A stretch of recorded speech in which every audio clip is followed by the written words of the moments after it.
Welcome to Sabidong Viral TV, Adobe Photoshop Tutorials. Today, I'm gonna teach you on how to use clone stamp tool for photo retouching.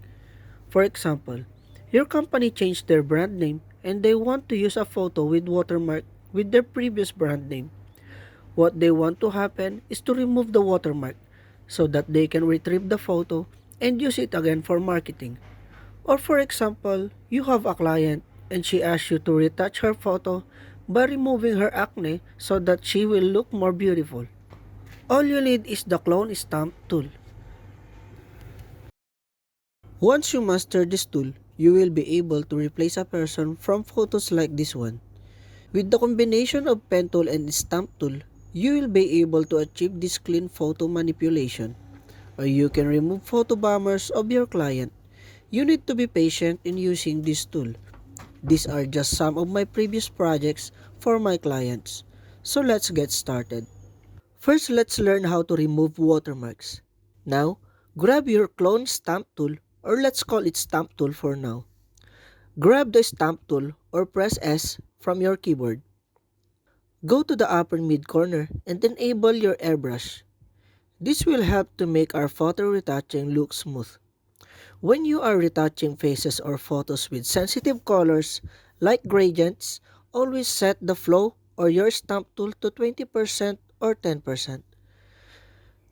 Just play around 10 to 20% for best results. If you have solid colors, you can set it higher. Now, zoom into those parts with watermarks by pressing down Ctrl plus and adjust the size of your stamp tool by pressing down open bracket to make it smaller, otherwise close bracket to make it bigger. Now, hold Alt key and click on the portion that we want to clone. Make sure that you will clone the colors just beside the watermark that we want to remove so that the color will be flattened later on.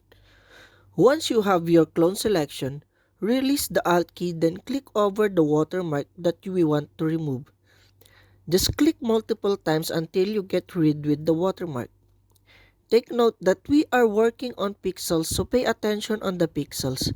You will notice that their colors are changing while you are clicking. This means that we are recoloring or covering the watermark with our clone selection a while ago. Just repeat the process with the other watermarks.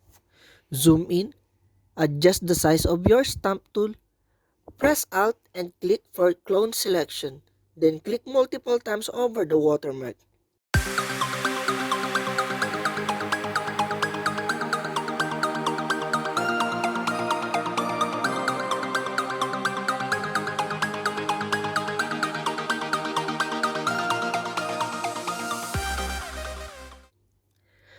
Don't forget to double check your photo by zooming out or press Ctrl minus on your keyboard. Double check if you are retouching smoothly, otherwise you can adjust the flow of your stamp tool then retouch it again.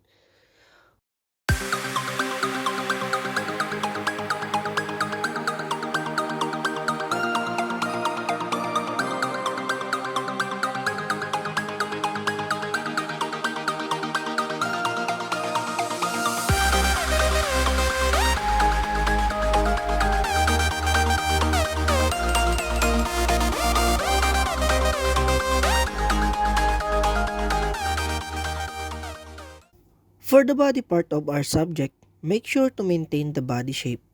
Just think that we are painting her body. One important tip when we are using stamp tool, create a new layer on top of our photo. Set its sample to current and below. This layer will contain the clone or the colors that we are applying on our photo.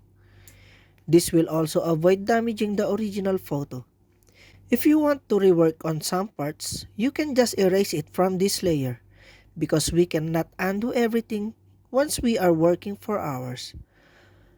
A photo like this will take 1 hour or more, so always remember this technique to avoid wasting time.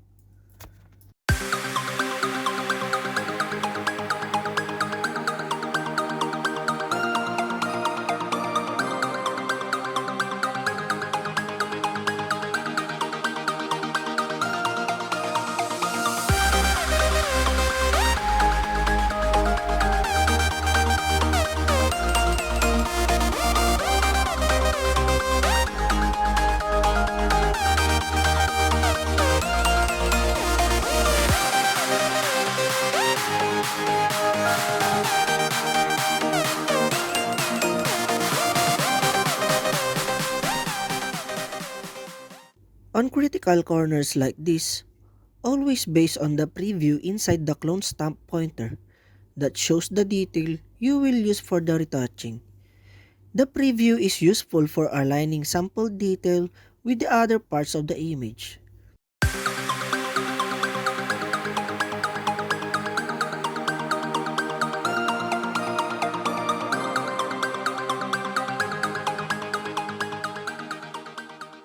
In some cases, if you don't want your stamp tool to overlap some portions, you can grab your pen tool, then trace the portion where you want to apply the selection of your stamp tool.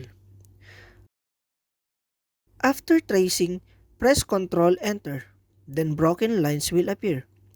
This means that you can only work inside those broken lines. The selection of your stamp tool will not apply beyond those broken lines.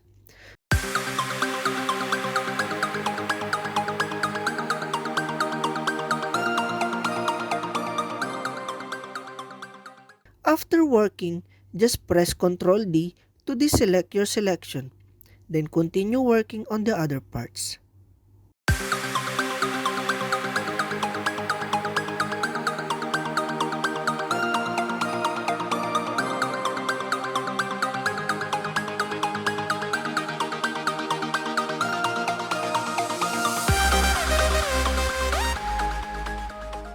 Two hours later.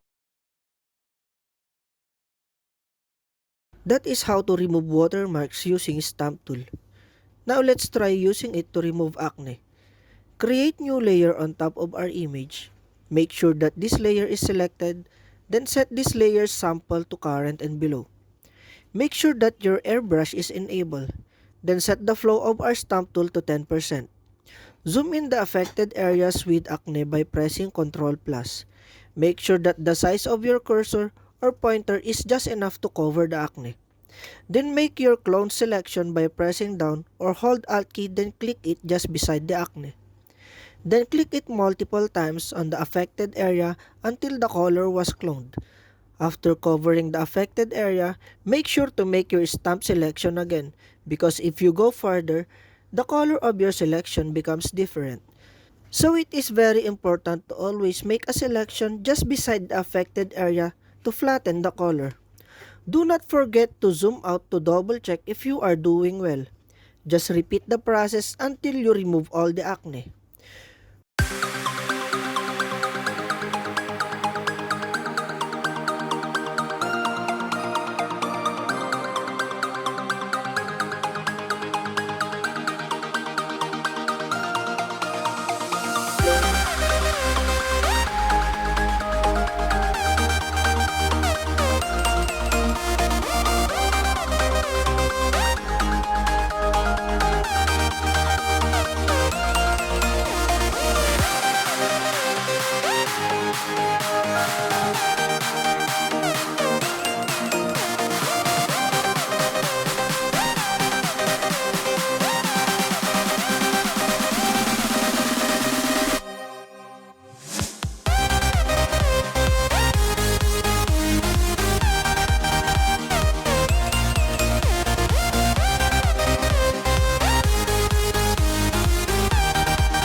Two hours later.